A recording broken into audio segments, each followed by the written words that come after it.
Leandro. Yes. Anong panahon yung huling time mo sa showbiz? Bago ka nag-comeback ka? 2006 nakabalik na ako. Kasi may regular na ako sa ABS noon. Nagsunod-sunod na 2006-2007. Yun yung nakabalik ako. Yung nakabalik ka. Kasi Pero ilang years din ako nawala, siguro mga 4 years yata. ano bang dahilan? Bakit? Unang-una, yung manager ko dati, yung unang-una kong manager, nagpunta na siya sa Amerika, nag-migrate na siya doon. So wala na akong manager. So, ako naman, syempre, wala akong alam sa showbiz ng mga panahon na yun. Gawa ng saan ako kukuha ng manager, sino ba mag-handle sa akin ng tutuloy. So, ang ginawa ko noon, meron na akong mga kakilala, mga promoter papunta sa Japan, tsaka mga kaibigan ko na rin. So, doon ako nagtrabaho as host sa Japan. Ilang years akong pabalik-balik doon. So, kahit pa paano, wala rin naman ng sayang na panahon. Pero ang pagkakamali ko, sana nagja-Japan ako, nag-show pa rin ako, alba pag bumabalik ako. Yun yung pagkakamali. Hindi ako nakakuha ng manager. Ngayon, nung nag-Facebook na, nakausap ako ni Tito Jake Tordesillas. Sabi niya, may manager ka ba? So sabi ko, Tito Jake, wala po. Gusto mo ba kay Direk Mario? Sabi ko, oo naman po. Siyempre, Direk Mario pa. Matagal na kaming magkaibigan ni Direk Mario. So sabi niya, sige, isa-set kita. Tama-tama naman si Direk Mario, meron siyang pupuntahan dito sa Paito, si Direk Lino Dalay. So doon kami ngayon nagkausap ni Direk Mario. So sabi niya, sige, report ka sa akin by Monday. Punta ka sa Quezon, pirmahan na kami. Kasi natapos na yung kwentuhan namin nung gabi. So Monday, nag-report na ako kay Direk. Ayun, nag-start na kami. So sabi niya, sige, tapusin mo muna yung Immortal sa Channel 2. Tapos saka tayo lilipat ng 7. So pictorial na kami, lahat. Tapos, ayun, nagsimula na ako sa 7, 2009. So, dire-diretso na. Hanggang sana, wala na naman si Direk Mario naman. So, ngayon, wala na naman ako. So, yun. Siguro naman, kahit pa paano yung mga EP natin, ano na rin. Anong last project? Yung regular, yung Nakarehas na Puso. Last year pa yon. Pero nakakapag-guesting naman tayo dito sa 7. So yun yan yung kataas. Oo. Kasi may pinangalan tapos mo talaga. Itong swimming pool, meron niyang meron mga pinagpupuntahan yung pera, yung pavilion, meron. Kaya kita mo yun sa showbiz, hindi yun kita ng shop meron mo. din konti. Pero in a way, ginawan ko siya ng inspirasyon kasi maganda kasi sa GMA, hindi mo kagad nakukuha yung pera. Cheke-cheke ngayon, naiipon ngayon. Sabi ko, sige, may nagtiwala naman sa akin na kaibigan kong may-ari ng mga construction, sige, kuha lang ako ng kuha. So yung pera, doon lang napupunta. Umiikot lang siya. Pero, Leandro, ano masasabi mo dun sa ibang mga dating actor na ngayon talagang nag-struggle? Siguro, sa akin pananaw, kasi ako hindi ako tumitigil. Talagang pag alam ko kasi nga, hindi ako tumitigil maghanap ng hanap buhay. As long na talagang makakatulong ito sa pamilya ko, gagawin ko. Umiikot ako kasi katulad niya, may dala akong produkto. Ang produkto ko is handicraft. So, iikutan ko yan. Ikot kung sino mga kaibigan mo. Kaya ka nga maraming kaibigan para yung mga kaibigan na yan, makatulong din sa'yo. Kaya, hindi ako napapagod. Katulad, halimbawa, pupunta ako sa isang bayan. Nag-invite sa akin sa ganon. Pupunta ako simbahan. So, makapapakilala ako sa pare. Siyempre, kilala ka naman. Kaya yung showbiz na yun yung malaking factor, malaking tulong. Kasi, di ba artista ka? Sabi ko, opo. Di ba taga-paete ka? Ayun. So, doon na nagsisimula ngayon yung paghahanap buhay namin. Sabi niya, sige, pag kailangan kita na, pengi akong number. Ganun. So, doon nagsisimula yung mga tawid-dagat ko na kliyente. Ngayon, nung sabi ko nga, nung bago ako magsimula dito sa handicraft, dito sa religious items, sabi ko kay Lord, Lord, paano ako magsisimula? Ano yung magiging unang hakbang ko? Ano ba yung magiging market ko? So sabi niya, wala, blanco lang. Tapos siguro mga ilang araw, tumawag sa akin yung kaibigan kong pare. Jeff, punta ka dito sa taga ano yun, Cagayan de Oro. Punta ka dito sa Tagaytay, papakilala kita sa mga pare. Alam niya, 1,000 pare yung sumalubong sa akin. Swear to God, talagang, sabi ko ito yung dasal ko. Diba, sabi ko, napakagaling, naiyak lang ako kasi, napakagaling, sabi ko, nangyayari pala to, talagang totoong nangyayari pala to mga dasal na to. So, doon nagsimula. 1,000 pare, di ba? Kaya ito nabuo. Itong pare yung mga tawid dagat kung mga pare, hindi na sila uuwi. Dito na sila nagstay kasi hassle, di ba? Uwi ka pa, o hotel ka pa sa Manila. So yun, ginagawa ko, minsan susunduin ko sa port ng Batangas o sa airport, dediretso na sila dito. Ano yung maraming in-order ng pare? Marami mga minsan retablo, yung retablo, tapos yung altar, tapos yung furnitures ng simbahan, tapos yung mga life size na santo pamprosesyon. Minsan may umorder pa sa akin dahil din sa pare, dahil kaibigan ko naman yung mayor ng Tanay. Umorder simula umpisa ng prosesyon hanggang dulo. So gaano karami yun, di ba? Pati karo.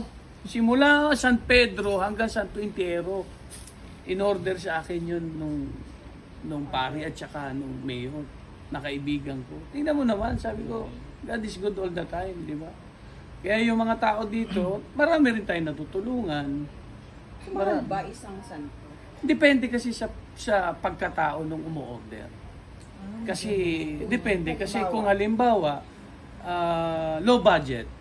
Gaano kamahal? Siguro yung low budget natin, tayo ng 5 feet siguro, mga 75 to 85K.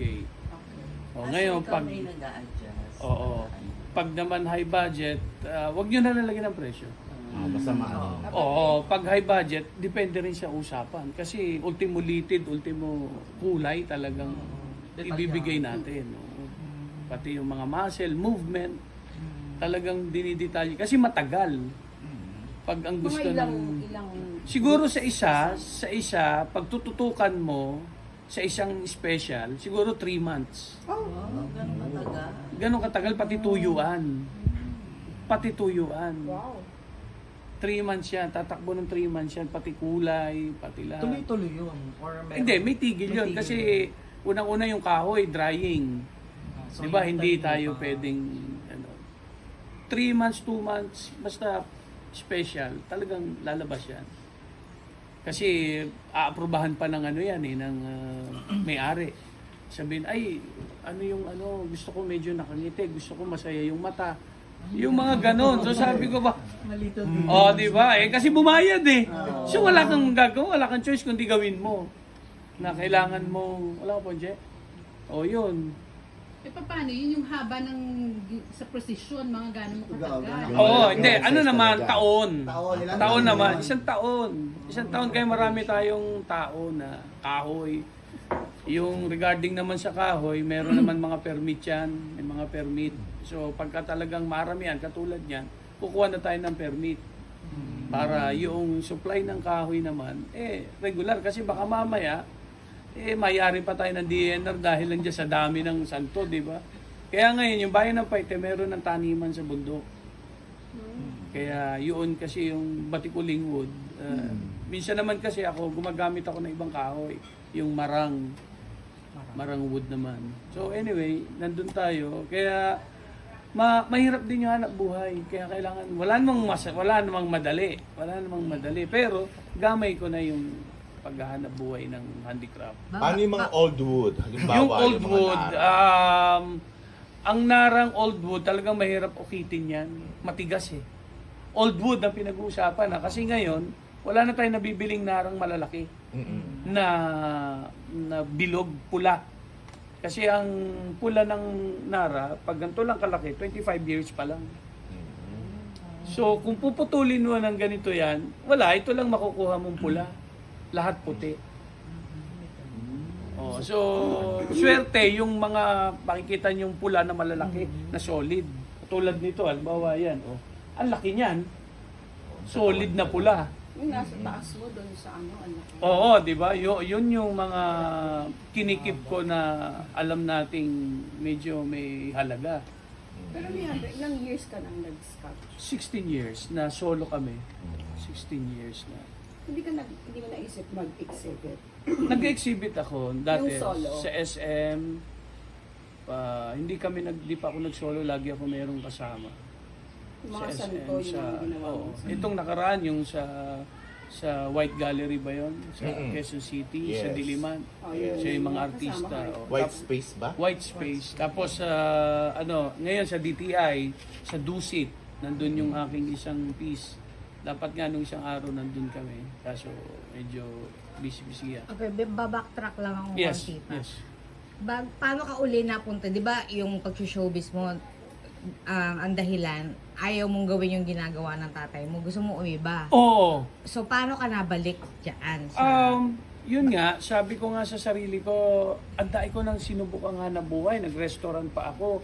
Ngayon, pag-restaurant ko, siguro doon din ako dinadala ni Lord. Tine-training niya ako dito sa, nag-isda ako, nag-chicharon ako, nagdadala ako sa bawat tindahan. Sabi ng wife mo. Oo, nagdadala ako ng chicharon sa bawat tindahan. Tapos may dala pa akong minsan na ano ba to? Yung pati. Mga pati. Oo, talagang wala akong sinasayang na oras. Pag gusto mo, di ba? O magkano to? O, nung natikman nila, nasarapan naman sila. So, yung order pa rin sa akin. May kotse ako doon. Tapos nung meron kaming binibila ng mga items na parang yung mga IKEA, mga maliliit. Dinadala ko sa taping. Bubuksan ko yung likod ng ng kotse ko para makita ng mga kasama. Ay, nabibili naman nila. Mga cellphone holder dati, tapos yung mga pansandok na kahoy, kawayan. Nagdadala ako. Para pagbukas ng kotse ko sa likod, doon na makapamili sila. Wala akong sinasayang na oras. Talagang doon nagchicharon ako. Ang nangyari naman sa chicharon ko, bumaha dito. Doon, kasi doon pa kami nakatira dati. So bumaha, nangamoy ngayon yung chicharon. So wala kang gagawin kundi itapo na lang kasi baka magkasakit pa tao. So 1 tonelada yon na lugi ako. Lugi. So wala naman ako pupuntahan. So sabi ko, balik ako ng showbiz. Tapos pagka ako nakabalik na, magpuhunan tayo, mag-restaurant tayo. Kasi may pesto naman kami sa bayan. So ngayon, balik ako showbiz. Gym uli ako, tapos matagal na panahon, nag-diet uli ako. Tapos nagkaroon na uli ng konting project sa Channel 4 nga, ganyan. Tapos talagang God is good Nanalo ko sa Video King kay Alan Kay. Tapos nanalo na naman ako doon sa Emarplex, ang pinanalunan ko. Tapos yung sa simbahan ko dinala yung cash para may makatulong ako sa simbahan. So isa na naman nanalo ko, My Dad is Better Than Your Dad. Ako champion. Naunahan na ako pumindot. Tapos mamaya namali siya. Ako nakasagot kaya sabi ko, talaga. Binili ko na buo namin yung restaurant na maliit. Ngayon, meron akong kliyente yung Omakase restaurant. Omakase. Magkakapatid yun. Ninong yun ng mga anak ko. Kasi pumunta sila dito, nandun sila nakapark sa harap. So sabi nila, artista ka. Sabi ko, opo, ano po bang inyong hanap dito sa Paite? Naku-order kami ng kokeshi dal. Kokeshi dal. Si Beno galing duty, nasa taas tulog. Di sabi ko, sige po, pasok muna. Di pinakain ko muna, order sila. Nagustuhan naman nila yung aking mga Italian chuchu. Tsaka, kasi yung akin naman kaibigan, chef, tinuruan niya ako ng basic na Italian. So yun, pinakain ko, okay naman. So, aircon. Bayad sila ngayon. Nagkwentuhan na kami sa Kokeshi Dolls. Kailangan namin ng mga 4 feet, yan to ganyan. Bigyan mo ako ng price kung ikaw. Sabi ko, sige po. Tawag ako sa nanay ko. Mang, magkano itong Quezon Dal ng ganda 45 pag-ito? Naku, umabot kami siguro 100 plus. 100 plus. So sabi ko, magda-down po tayo ng 50%. May bigay. 50%. Di ba, bigay? Oh, di, ginising ko si Venus. Tapos na, deal. 50%. Tapos sabi ko, Venus, dahil ko pera. Gulat na gulat siya sa akin. Dahil ko pera. Tapos, saan mo kinuha yan? Ito ganyan. Diyan sa restaurant. Hindi ako naniniwala. O di, sabi ko, kahoy. Sa Caucasian. Yun. Doon nagsimula. Yun yung una. Sila ang nagbigay. Tapos si Daisy Reyes, nagbakya naman kami. Shurovsky sa kanya sa ibabaw, akin naman yung ilalim. Kahoy naman na maayos na kahoy. So yun, nagsimula doon. Tapos hanggang sa nagkaroon ako ng order sa University of Asia, Trinity. Yung simbahan doon, collab kami ni yung green glass, Orlina. Wow. Kay Orlina Senior Orlina yung glass, ako yung kahoy. Ako lahat yung kahoy yung chapel. Lahat ako yung chapel sa University of Asia. Kasi kaibigan naman nung best friend ko, tita naman ng best friend ko yung presidente doon dati. So, Orlina. Tapos yun, magandang kahoy talaga pinalabas ko doon sa ano. In short, yung Okeshi, tama? Okeshi Dal ang unang-una mong gawa. Oo. Isa sa mga una yon. Commercial. Halos nag-ano na yon. Pero yung talent nandyan na talaga. Iyo, nandun na. Kasi mula pagkabata, gawa ng Innate na. Oo. Sa pamilya rin kasi. Hindi kasi, alam mo yung table namin dati, as isan yan eh. So nandun lang ako sa ibabaw, naglalaro lang ako dyan sa So yung amoy ng kahoy, texture ng kahoy, amoy ng mga chemical, alam ko. Alam, bata pa ako, doon ako naglalaro. Alam ko yung pokpok, alam ko yung pangpukit, yung amoy ng gawaan, ng shop. Alam mo yung texture, alam mo, iba yung inahihipo sa nakikita eh. Di ba, Jerry? May tatanong ako. Culture yan, kumbaga sa di ba, sa Paite, tinuturo sa mga anak. Kaya lang ngayon marami kumukontina. O yun nga, salamat. Tapos alam mo yung ibang nagbibenta fake na. Yun nga, in China na. Yes, ang sabi ko, mas maraming competition. Sinasabing, hindi naman competition, mas maraming tindahan na lapit-lapit kasi makikita mo na mas umaasenso ang bayan. Ngayon, pagka kumukonti na ang tinda, yun doon tayo mangamba. Dito ngayon, medyo nangangaunti na. Kaya nga, nung nangyari, nung kaibigan ko kasi si Brother Armin Luistro, dito kami nagmi-meeting dyan sa gazebo. Pinuntahan niya ako dito kasi umorder siya ng mga bato-batong ibon sa DepEd. Tapos nag-donate din ako doon ng mga batang nagbabasa nasa DepEd. Tsaka yung logo ng DepEd ako gumawa. Oo, ako gumawa. So mangyari, si Brother Armin, nampunta siya dito para makita niya kung ano ang proseso na. Progress na ng Paite, kung ano na ang meron, ano na. Ngayon, gumawa siya ng paraan na malagay sa circular yung pag-uukit bago ka makagraduate. Yung evolution. So, mangyari, nagkaroon ng evolution na. Nasa curriculum yun. Nasa curriculum yun. Wow. Sa curriculum yun, ni Brother Armin. So, hindi ko ipagyayabang na ako isa sa naging daan para matuloy ito. So, sabi ko nga, hindi natin kailangang ipagmalaki. Kailangan mong ipagmalaki yun. Hindi, ibig sabihin kasi gusto ko kasi yung mga taga Paite lahat. Kaya nga pag ako halimbawa wala sa akin kasi minsan kasi meron tayong mga kliyente gusto agad. Yung mga sungka, chess, lahat ganito ganyan. Pumunta po kayo sa bayan ng Paite. Doon sa bayan mismo makakakuha kayo. Kasi hindi mo kakayanin lahat, magigiswapang ka. Hindi mo kaya yan. Maniwala ka sa dami ng kliyente. Hindi lang isang kliyente natin. Kumbaga, tuldok lang yan. Ito ang market. Tuldok lang ikaw. Na nung araw, dinededma mo yung market. Iyan! Dinededma ko na hindi ko alam. na ganun pala, tuldok lang pala yung iniisip ko, samantalang ito pala ang market. Buong Malaki pala mundo. yung mga tuldok. Buong mundo pala ang market. So naging advocacy mo na siya dyan? Oo. Kailangan kasi mawawala nga, baka mawala sa amin ang titulo, Carving Capital of the Philippines, pag hindi mo mamahalin. Pag magsosolo ka, hindi obra. Hindi obra. At consultant ka naman sa Oo, lalawigan ng Laguna. ako po ay consultant dito sa lalawigan ng turismo. Ng turismo. Na ilang years na. Mga na ako, mga 15 years. Consultant. Pero ikaw ba, Leandro, religious ka bang tao? Kasi Oo. katulad sinasabi mo talaga yung mga Ayo. dasal mo. Ayo talagang So, naman mga dasal mo sinasagot. Totoo talaga. Totoo talaga, buhay akong saksi sa So, Diyos. usually, nagsisimba ka. Ay, every Sunday, kaming pamilya. Hindi pa pwedeng meron ka personal patron saint? Padre Pio at saka si Antipolo. Oo, 'yon ang aking patron saint. Tsaka Santa Clara. Doon ako baka mag-selfie doon St. ako James. doon ako pinagdasal ng asawa ko na magbago.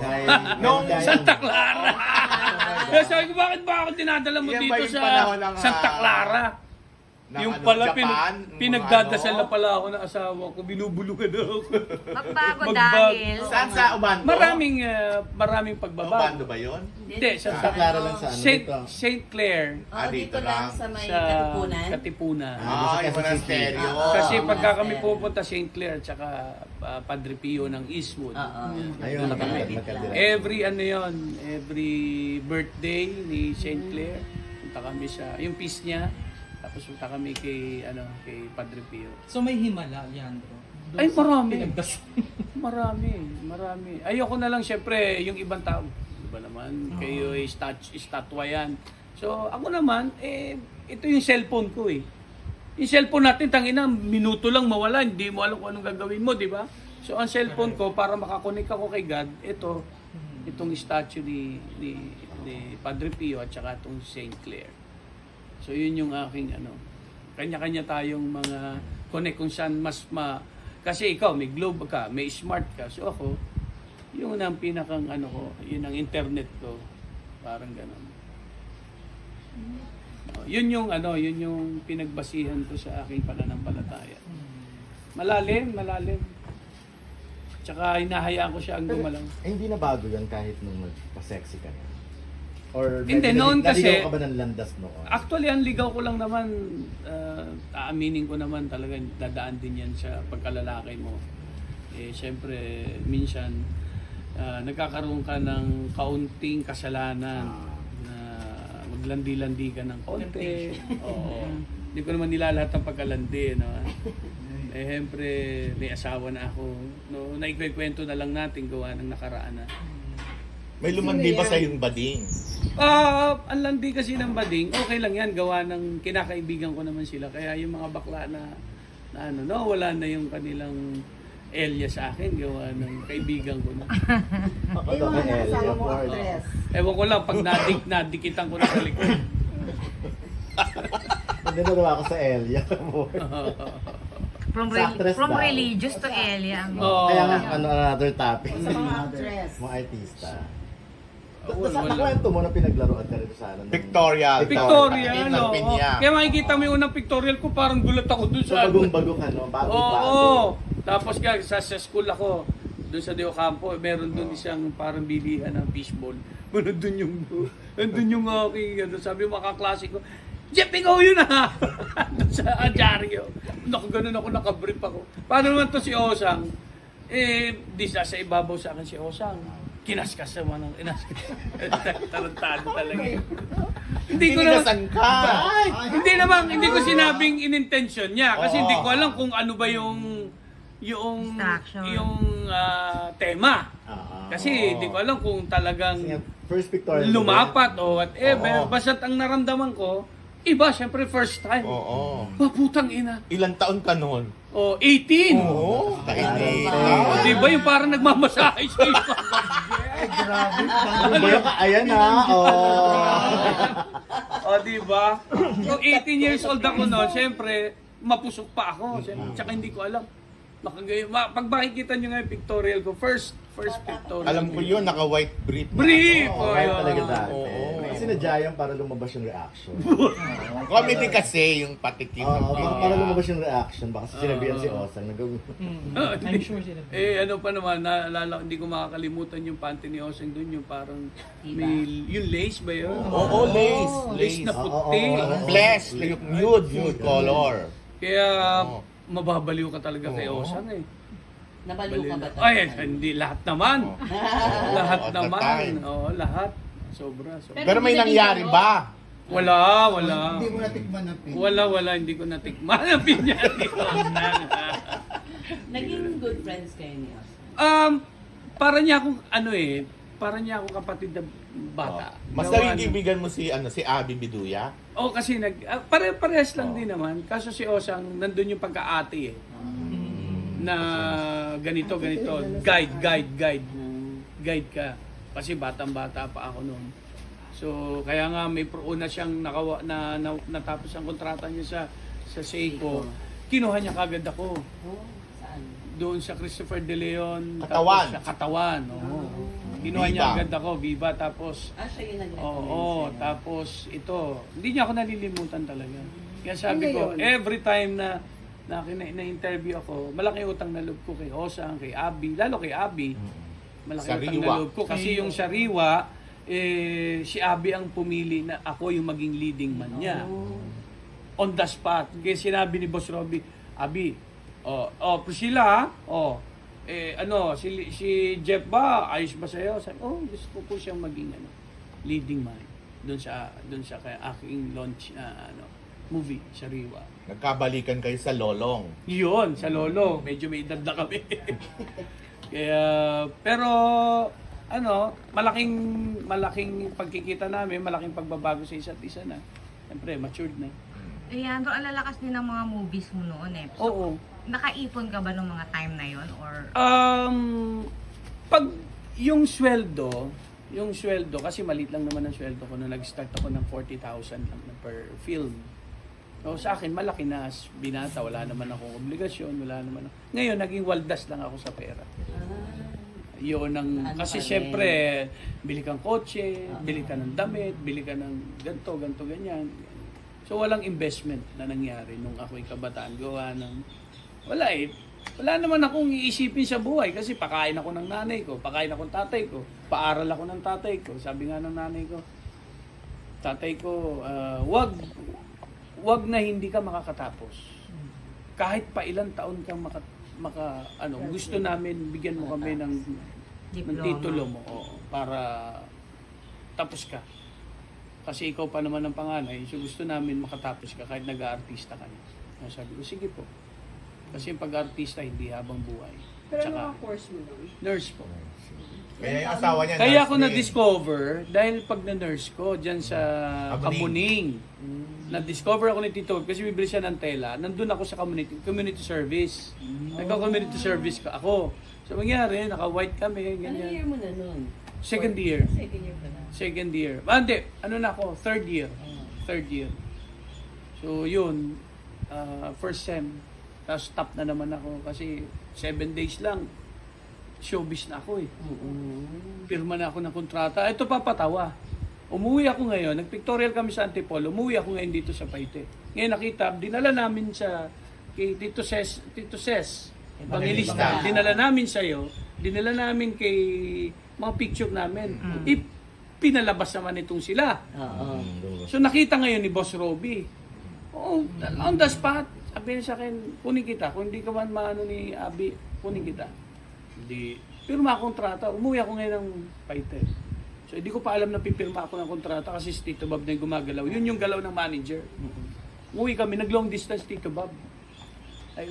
Eksakto nandun ako sa bahay. Wala pang cellphone noon. Long distance. Tawag ako po yung manager ni Jeff. Ano manager? Sabi namin ko, ano manager? Mag-artista ako. Ano mag-artista? Nagdadrugs ka? Nagdadrugs ka, no? Sabi sa akin ng nanay ko. Tapos sabi, mag-artista nga ako, pipirma na ako ng kontrata. Ano pirma na ako?